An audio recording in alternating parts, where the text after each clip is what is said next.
बुराई करना एक आम धारणा सी बन गई है। आजकल भाई हो, दोस्त हो, हर किसी की जुबान पर बुराई ही भरी रहती है। अच्छी चीज को पहचानना मुश्किल है, इसके विपरीत बुरी चीज, बुरी आदतों को सीखना या ग्रहण करना बिल्कुल आसान है। हमें किसी व्यक्ति में अच्छाई ढूंढनी पड़ती है, लेकिन बुराई बिना ढूंढे ही मिल जाती है। जबकि हमें यह ज्ञात होना चाहिए, दुनिया के प्रत्येक व्यक्ति को ईश्वर ने बनाया है। उसमें कोई न कोई अच्छा गुण जरूर है, बस उसे ढूंढना पड़ता है। इस प्रकार मक्खी शरीर के किसी भी अंग पर नहीं बैठती, वह किसी घाव या जख्म पर गंदगी हो वहीं बैठेगी।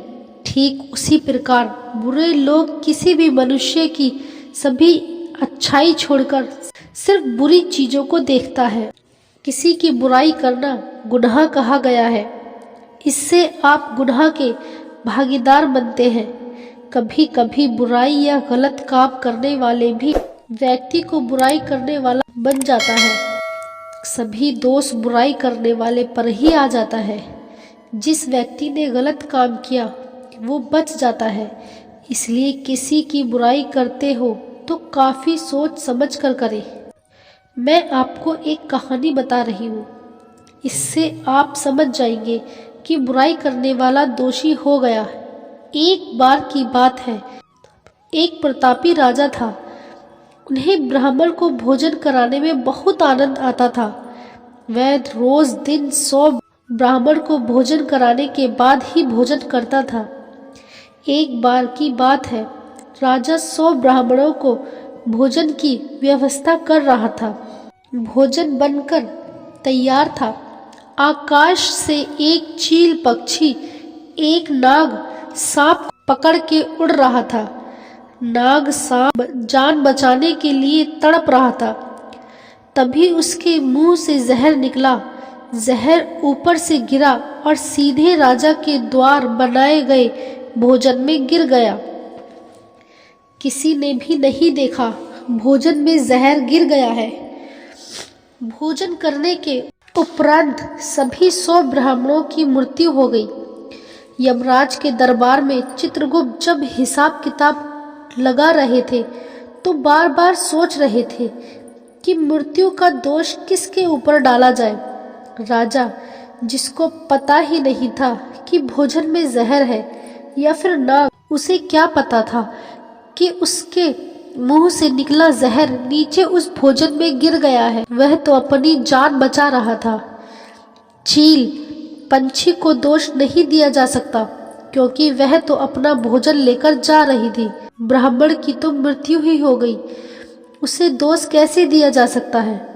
चित्रगुप्त को यह समझ नहीं आ रहा था, यह सब ब्राह्मण की हत्या का दोष किस पर डाला जाए।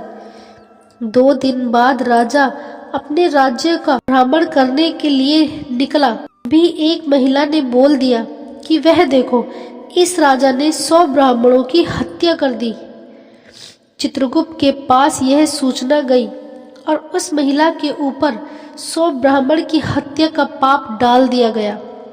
चित्रगुप्त के अनुसार हत्या का दोषी महिला है, क्योंकि उसने निर्दोष राजा की बुराई की।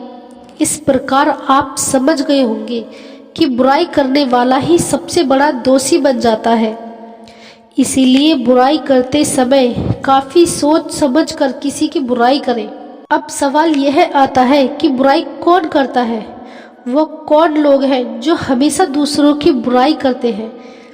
एक शब्द में उत्तर है, वह बुरे लोग हैं। बुरे लोग ही दूसरों की बुराई करते हैं। अच्छे लोग कभी भी दूसरों की बुराई नहीं करते। अब यह सवाल आता है, आपकी बुराई कौन करता है? आपकी बुराई 3 प्रकार के लोग करते हैं। पहला, वह लोग जिसे आपकी सफलता देखी नहीं जा रही है। दूसरा, वह लोग जो आपकी तरह काम करना चाहते हैं लेकिन कर नहीं पा रहे हैं। और तीसरा, वह लोग जो आपको अपने सामने पराजित नहीं कर सकता, इसलिए पीठ पीछे बुराई करके आपको बदनाम करना चाहते हैं।